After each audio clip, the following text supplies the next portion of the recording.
Khalif arrived from Africa 4 years ago with his wife and 2 children. Like many refugees, his qualifications as an engineer were not recognised in Australia. And with limited work experience and little English, Khalif took a job as a taxi driver. He needed money to support his family in Australia and to send back home to his parents. By driving a taxi, Khalif soon found his way around Melbourne. But shift work meant that Khalif rarely socialised with others in his community and only saw his children for short periods at a time. He spent a large part of each day alone.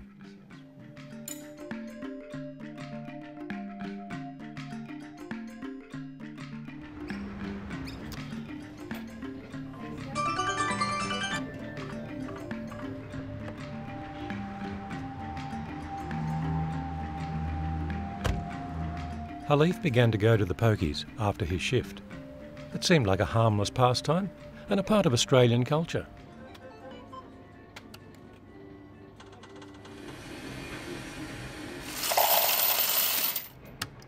On his second day playing the pokies, he won $200. But Khalif's excitement was short-lived. The more money he put into the pokie machines, the more he lost. His wife began to notice that money was missing. Khalif lied about where he was during the day and argued with her whenever she asked him too many questions. كيف ما بتعرف انت قاعد تشتغل مش وانت قاعد تجي متاخر ليه؟ شغال ايوه تاكسي انت فكر شنو نزول بسوق تاكسي كل يوم. وطيب القروش فين لو انت قاعد تشتغل ما في قروش ما في حاجه باكل عيال. His children saw less of him. Losing on the pokies meant that Khalif had to work longer hours to earn the money to feed his children, pay his rent and send money back to his family. Each day became longer and longer. Khalif was feeling tired all the time. He could no longer think clearly. At the end of each day, all he could think of was that he might win back his money tomorrow.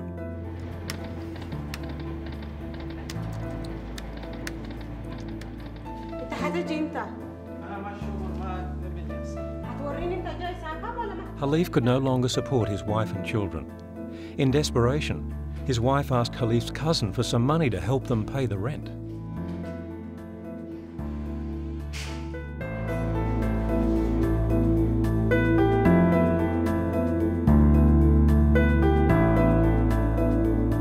Khalif's despair that he could not support his family was overwhelming. He believed that if he won big, he could make his wife and children believe in him again. Finally, Khalif's cousin Jamal came to visit him and asked what was wrong. Khalif confessed that he could no longer make enough money to help his family. Jamal advised Khalif to go to a financial counsellor, a person who could help him manage his money. At first, Khalif wondered how talking to a man about money could possibly help him with his problems.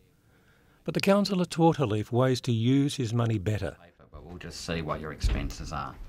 By understanding how much money he was making, how much he had to spend on essential items like food and rent, and how much was left over to spend on recreational activities. Okay, that's good. So what figures we do today, we'll know that you should be able to manage with and they won't change too much.